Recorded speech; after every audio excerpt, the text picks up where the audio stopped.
Ambulance আমাদের এখানে প্রতিবারের মতোই রাখা আছে। এটি আছে মন্দিরের উত্তর দিকে কিডজি স্কুলের সামনে, আরেকটি আছে মাদার ডেয়ারির সামনে। যদি কোনো ব্যক্তি অসুস্থতা বোধ করেন, অ্যাম্বুলেন্সের প্রয়োজন পড়ে, তাহলে আমাদের রোগী সমাজ অফিসে এসে জানালে আমরা তাদেরকে খবর করে দেব।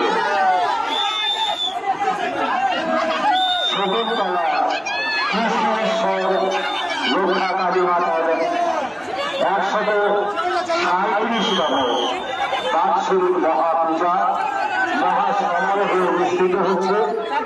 দূর দূরান্ত থেকে আগত সমস্ত ভক্তবৃন্দকে আমাদের পক্ষ থেকে জানাই আন্তরিক অভিনন্দন।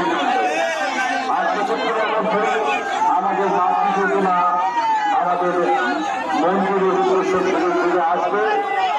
দর্শক যারা রয়েছেন ভক্তবৃন্দ, তাদেরকে জানাচ্ছি আপনারা দয়া করে কোনো রকম ফুল বাতাসা মাথায় আমাদের ছুঁড়বেন না।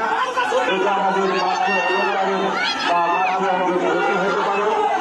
সেই জন্য আপনাদের বারবার অনুরোধ জানানো হচ্ছে, দয়া করে আপনারা ফুল বাতাসা মায়ের দিকে শুনবেন না, আপনারা রাস্তায় হরিমুখের মতো শুনুন, কোনো অসুবিধা নেই।